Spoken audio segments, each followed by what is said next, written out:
Here's another story that is read by a record instead of myself. I usually read the stories, but today you can hear this story on a record. So here we go.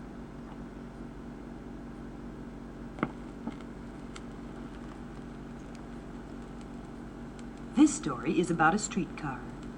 We don't see many streetcars anymore, but years ago when this story took place, every city and most towns had electric cars on tracks running right down the middle of their main streets. They called the driver of a streetcar a motorman, and he stood up in the front and drove with a funny little detachable handle and clanged the bell. The conductor stood in the rear and took the passengers' money in a glass fare box. When the streetcar came to the end of the line, the motorman would take his little driving handle and walk to the rear end, which could become the front end of the car, and put it into an electric box there. And the conductor would take his fare box to the front end, which could become the rear end, and take up his stand. Each end of the streetcar was open, but the middle section was glassed in like a fishbowl for people. Our story is about an all-night streetcar. McCroy was its motorman, and he would always clang his bell loudly as he went down Main Street at 3 o'clock in the morning. Firstly, it stopped the extreme silence of the empty, lonesome city from being so silent. Secondly, it started some noise being noisy. But most importantly, it made McCroy feel better. But on moonlit 3 o'clocks, it would be necessary for the conductor to leave his fare box at the rear end, which could be the front end of the little car, and come to the front end, which could be the rear end, and clang the bell for the motorman. The night of our story, the city was lonesomer, and the moonlight was brighter than ever. "Moonlight is magical," McCroy said thoughtfully. "Bosh!" said the conductor. McCroy pushed his driving handle over to full speed ahead. The little car swayed back and forth and up and down with a motion that the conductor described as definitely nautical as he sucked on a lemon drop. Suddenly, an aghast look appeared on McCroy's face, and without a word, he collapsed into a neat little heap on the floor. The conductor knew what to do in such an emergency. He must stop the car and administer first aid to the motorman. This he promptly did, and soon the motorman came to where he'd been before. "Motorman, how do you feel now? What caused your collapse?" "Conductor, in all the time I've been motorman of this all-night streetcar, I've never seen one."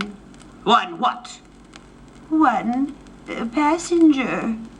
"It's unheard of, but our duty is clear. We must stop for him." "Well, I guess so," said McCroy, none too enthusiastically, as he returned to his motorman's stool. Soon the passenger appeared.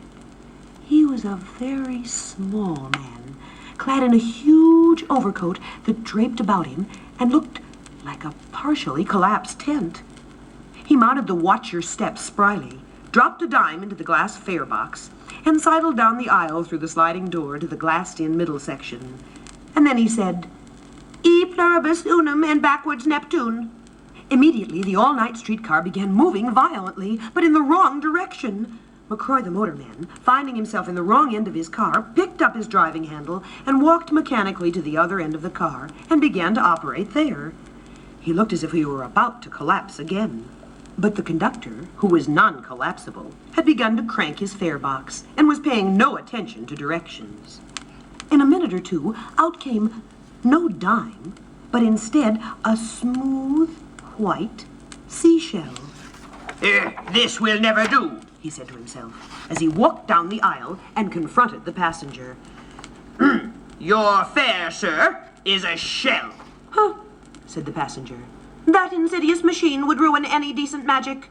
Let us see if my fare is not fair. In God we trust, Neptune." The conductor opened his hand again, and now found a dime there. He blinked.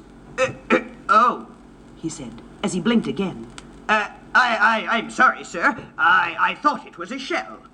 By this time, the streetcar was rushing so fast through the moonlight that the echoes of McCroy's bell were left far behind and could be heard whining in the distance. The buildings began to diminish in size and became farther and farther apart.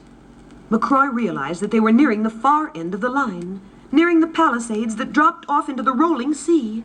So he tried to slow down. But the more he tried, the faster the little car went.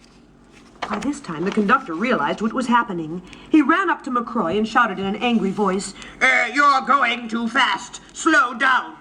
But McCroy just shrugged his shoulders and threw up his hands. He could do nothing. I'll report you to the superintendent for speeding, The conductor shouted. But McCroy said nothing, just pointed at the passenger. So the conductor confronted the passenger again. Do you have anything to do with this? He asked suspiciously. Everything, the passenger replied. Well, stop it at once, The conductor shouted, and he began to shake the passenger's shoulders. This made the passenger furious, and as he shook himself loose, he said, Gadzooks, Oddsbodkins, fish hooks, faster, Neptune, faster. And the all-night streetcar began to go so fast that the landscape outside was just a white blur of moonlight. There was a roar of wind, mingled with the sound of ocean waves dashing upon a beach. The conductor was truly frightened now. The end of the line, the cliff, the ocean, we're coming to it. Stop! The end of the line! Olaf! And just then, the trolley plunged over the Palisades. Down, down, down it plummeted and into the sea with a terrific splash. Down, down it sank through the pale moonlit water. Deeper and deeper it went into the darker depths. McCroy, who had recovered completely and was thinking quite clearly, had closed the in-between glass doors which kept the ocean out. Now he turned on the inside lights. Down, down sank the streetcar until at last, with a little jolt, it hit the bottom of the sea, and right side up, too. For a while it rolled along the bottom of the sea, but more and more slowly, until finally it stopped in a forest of seaweed. McCroy looked out of the window, and he saw the long orange fronds of the weed coiling gracefully through the dimly moonlit green-blue water, and the little fern-like fronds flowing gently to and fro in the breezy ripples. And he saw chubby goldfish swimming contentedly about, and lazy halibut flapping past. And he wasn't frightened at all. This is beautiful. It is, isn't it? And the passenger smiled at McCroy. You may have noticed that every time I say a certain word, something magical happens. Remember that. I must leave you now. Ocean, Neptune. Then he slipped off his overcoat, and muttering something, he melted out of the window. In a trice, he was splashing gleefully about, and McCroy was amazed to see that he had a tail. Why, he's a merman. Merman, I don't like this at all, The conductor shouted, frightened and furious. The conductor began pacing angrily up and down the middle of the streetcar.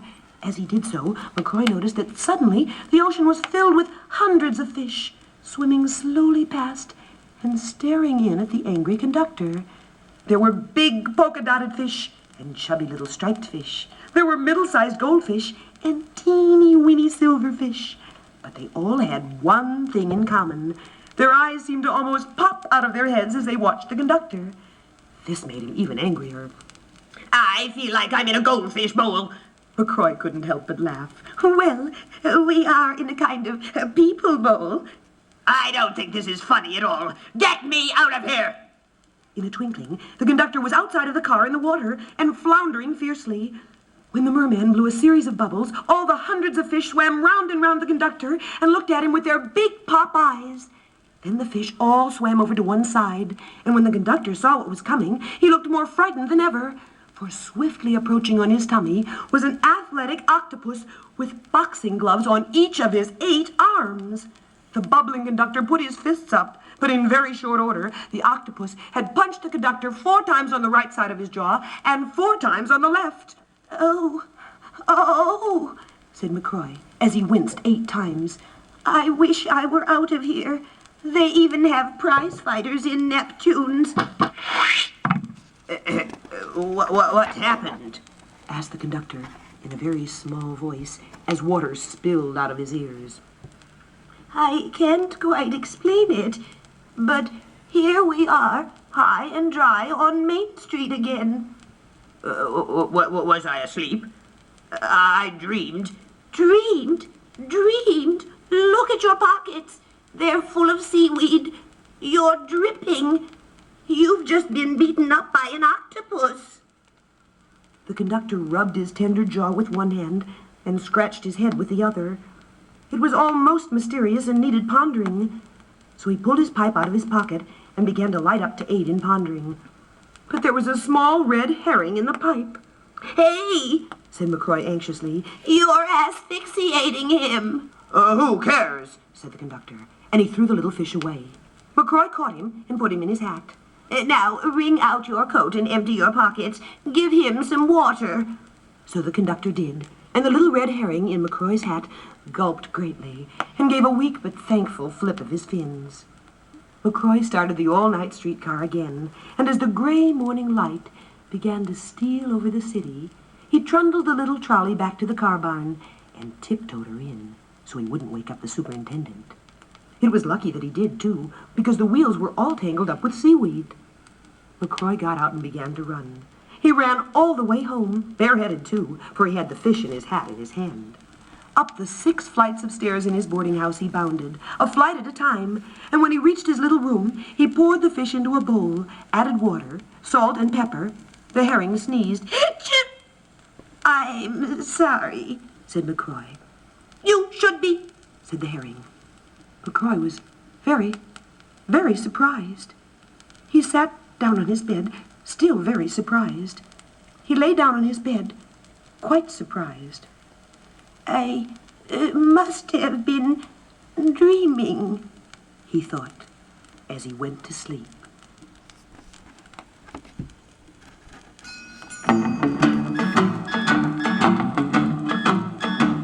There was a little streetcar and it ran along a track. It had a front which was its front and turn around its back.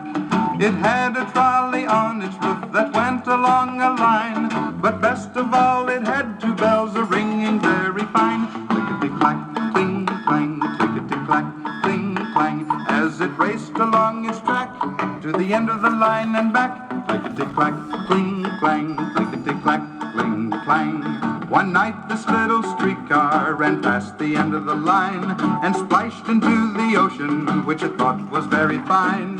It rolled along the bottom, its fishes and some shells, and as it did, it clanged away on underwater bells. Clubbity-club, clig, clug, clubbity-club, clig, club. In seaweed it soon stopped, all the fish's eyes just popped. Clubbity-club, clig, club, clubbity-club, clig, club. It took a little magic on land to get it back, but moonlight is quite magic, so it's back upon its track. And now when it is moonlight, if you listen very still, you'll hear its bells both ringing in the distance, yes you will. Clickety-clack, cling, clang, clickety-clack, cling, clang, racing along its track to the end of the line and back. The end.